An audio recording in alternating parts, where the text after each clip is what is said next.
तो Henderson equation for acidic buffer pH is equal to pKa plus log of molar concentration of salt to the molar concentration of acid, and for basic buffer POH is equal to pKb plus log of salt to the molar concentration of salt to the molar concentration of what?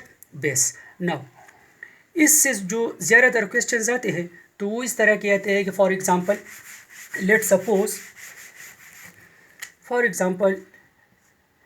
let's suppose the question is given that we have 1 molar acetic acid CH3COOH and 1 molar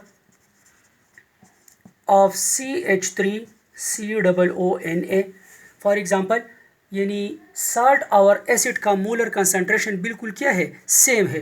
तो अगर same concentration में एक buffer में salt और इसका acid मौजूद है, so what will be the pH of that buffer?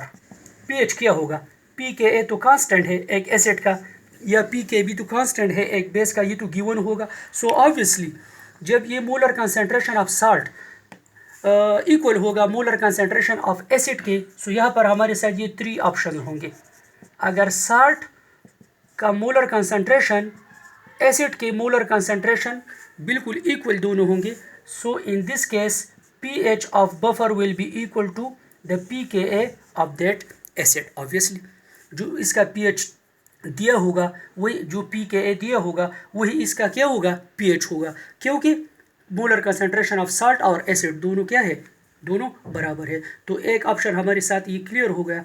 जैसे कि ये 2018 में क्वेश्चन आया भी था कि 0.52 molar sodium carbonate and same 0.52 molar carbonic acid है, so what will be the pH? और पी के ए तो ऑब्वियसली गिवन था, तो पीएच वही होगा जो उसका क्या होगा? पी के ए होगा। ये 2018 में क्वेश्चन आया हुआ था कि बोथ इक्वल है, सो ऑब्वियसली ये बराबर होगा। तो फर्स्ट केस आप ये नोट कर ले, तो when both are equal so pH will be equal to P K A. Now the second thing is that for example if the molar concentration of acid is greater than to the molar concentration of salt, अगर salt से acid ज़्यादा है तो फिर क्या होगा? तो फिर ऑब्वियसली जब एसिड ज़्यादा है, साल्ट इससे कम है बफर में, तो ऑब्वियसली क्या होगा? एसिड ज़्यादा होगा। तो जब एसिड ज़्यादा होता है तो सबको पता है, मैं कल से बार बार बता रहा हूँ, जब एसिड ज़्यादा होता है तो पी के ए क्या होता है? पीएच क्या होता है? कम होता है। तो इसका पीएच की वैल्यू इसकी पी के ए से क्या होगी? ऑब्वियसली कम होगी, क्योंकि एसिड ज़्यादा है। एसिड ज़्यादा है तो पीएच क्या होगा? कम नहीं होगा, बिकॉज पीएच इनवर्सली रिलेटेड नहीं है। PH is inversely related to acidity. और थर्ड ऑप्शन ये है कि अगर for example if the salt is greater than the molar concentration of the acid, so obviously क्या होगा? एसिड कम है। जब एसिड कम होगा तो क्या ज़्यादा होगा? क्या ज़्यादा होगा? पीएच ज़्यादा होगा। किसका? pKa. So there are these 3 options. If both are equal, pH is equal to pKa. If acid is greater, pH will be less than pKa. And if salt is greater, so pH will be greater than pKa. अब इस पे हम एक short सा MCQs करेंगे तो आपको और ज़्यादा क्लियरिटी आएगी इससे। Let's suppose for example ammonium hydroxide एक बेसिक बफर है प्लस एमोनियम क्लोराइड का। जल्दी जल्दी नोट कर ले, फिर वीडियो लेंथी हो जाएगी। इसमें एमोनियम हाइड्रोक्साइड है 1 मोलर, ठीक है, और इसमें जो एमोनियम क्लोराइड है ये है 0.1 मोलर।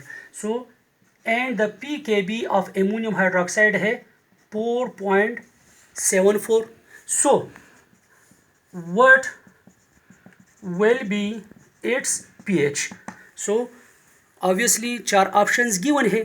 so उसमें से फॉर एग्जांपल एक है हमारे साथ 3.74, एक है 5, एक है 10, एक है for example 11। So it is the question of common sense. Eta में कैलकुलेशन इतनी नहीं होती, आपको सिर्फ यहाँ पर पता है कि molar concentration of base is greater than the molar concentration of salt. जैसा कि एसिड ज़्यादा है तो pH क्या होगा, कम होगा। सो ऑब्वियसली जब बेस का कंसंट्रेशन इसके साल्ट से क्या है, ज़्यादा है, तो ऑब्वियसली इसका pOH जो होगा वो इसके pKb वैल्यू से क्या होगी, कम होगी। 4.74 इसका pKb है, तो pOH ऑब्वियसली इससे क्या होगा, कम होगा। क्यों कम होगा, pOH कम है क्योंकि बेस ज़्यादा है। pOH बेसिसिटी को क्या है, इनवर्स है, जैसे pH और एसिडिटी इनवर्स है। तो इसमें एक ही ऑप्शन है और वो क्या है, 3.74 which is less than 4.74. Other options are more than 4.74. Obviously they are not possible. So it is the simple of common sense question. Common sense is a sense which is not common in common people. So I think you are not common people. So it is very simple question. Thank you.